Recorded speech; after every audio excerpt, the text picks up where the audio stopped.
Hello everybody, welcome back to this channel. In today's video, I am going to bring some English expressions. English expressions मैं इस video में ला रही हूँ. आप लोगों में से बहुत लोग हैं जो जानते नहीं है English expressions क्या है. तो English expressions I can say in easy way English phrases. हम जैसे नॉर्मल इंग्लिश या बेसिक इंग्लिश या आप बोल सकते हैं बिगिनर इंग्लिश में फ्रेजेस यूज करते हैं जैसे कि in sake of, in behalf of, in spite of, let's go, let's do it. तो ये जो फ्रेजेस हम यूज करते हैं, गुड मॉर्निंग, गुड इवनिंग, ये सब नॉर्मल बेसिक इंग्लिश वाले हैं. ऐसे ही सेम वे से हम अगर कुछ एडवांस इंग्लिश में फ्रेजेस यूज करते हैं कुछ डिफरेंट मीनिंग फॉर्म करने के लिए, तो उसी को बोला जाता है इंग्लिश एक्सप्रेशंस. अब इंग्लिश एक्सप्रेशंस के अंडर में आते हैं English idioms, slangs, phrasal verbs. तो ये सारे इंग्लिश एक्सप्रेशंस है. आज की इस वीडियो में मैं टेक वर्ड जो है, टेक मतलब लेना. वी नो टेक, ये लो, टेक इट, ये लो. तो ये टेक जो वर्ड है इसको लेके भी बहुत सारे ऐसे इंग्लिश एक्सप्रेशंस है. तो आज की इस वीडियो में मैं कुछ ऐसे ही English expressions लाऊंगी. 5 to 6 English expressions would be there and let me start the video. Okay, so you can learn a lot from this video. That's why I'm requesting you to stay tuned till the end of this video. So let's start the video. Thus, the first expression of today's video is take your breath away. Take your breath away.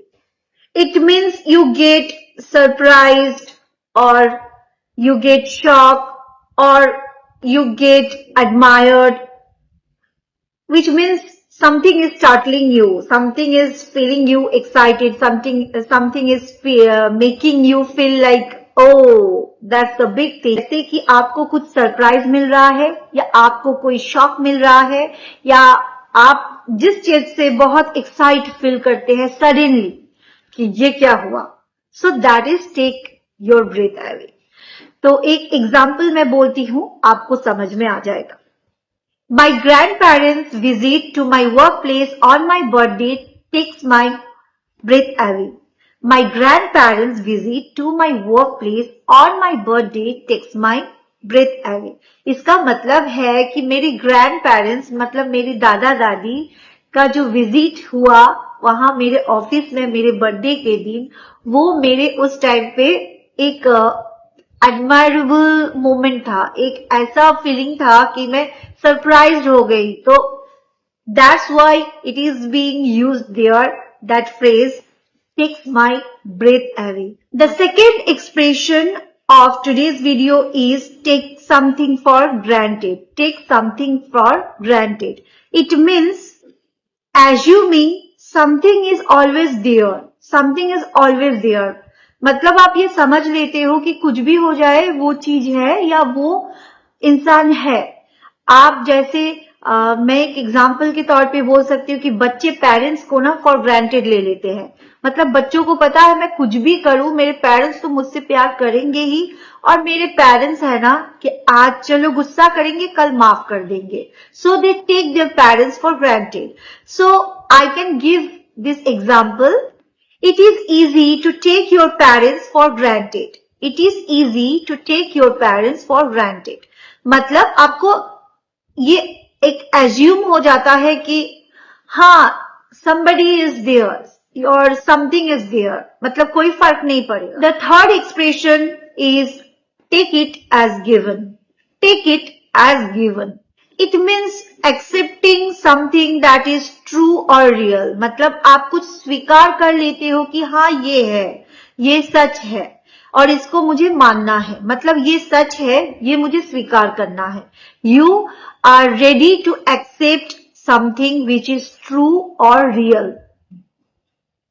जैसे कि एक friend, मैं एक example बोल रही हूं आपको समझने में इजी रहेगा, कि जैसे कि एक फ्रेंड दूसरे फ्रेंड को एक्सपेक्ट करते हैं कि वो मुझे सपोर्ट करेगा और सच में वो सपोर्ट जब करता है तो ऐसा फील होता है कि हाँ ये है मेरे साथ, ही और she is there.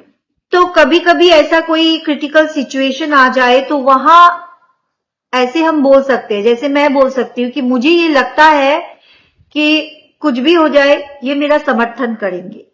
So this can be one example. मुझे लगता है कि हम ये मान सकते हैं कि वे हमारा समर्थन करेंगे। In English we can say I think that we can take it as given that they will support us. I think that we can take it as given that they will support us. इसका मतलब है कि मुझे लगता है कि हम ये मान सकते हैं कि वे हमारा समर्थन करेंगे। So that is take it as given, मतलब आप कुछ सच है उसको मान लो, उसको स्वीकार कर लो कि हाँ ये है। Now number 4th expression that is take a hammering और you can say take a beating. Take a hammering और टेक अ बीटिंग। इसका मतलब है कि बहुत बुरी तरीके से हारना या बहुत बुरी तरीके से मार खा जाना, मतलब हारना, getting defeated, that is the thing. Severely defeated जो होता है ना वो चीज है, that is here in this expression take a hammering. Take a hammering का मतलब है बुरी तरीके से हारना या बुरी तरीके से मार खाना। जैसे कि मानिए कोई कंपटीशन हो रहा है तो कोई एक ग्रुप है, मतलब 2 ग्रुप में कंपटीशन हो रहा है, एक ग्रुप जो हारे है वो बहुत बुरी तरीके से जब हारते हैं तो वहीं पे यूज होगा टेक अ हैमरिंग और take a beating. Now I am giving you one example. The party is expected to take a hammering in the upcoming election. The party is expected to take a hammering in the upcoming election. मतलब सामने जो election आ रहा है ना उसमें ये party लगता है कि बहुत बुरी तरीके से हारेगा या मार खाएगा। So that is take a hammering.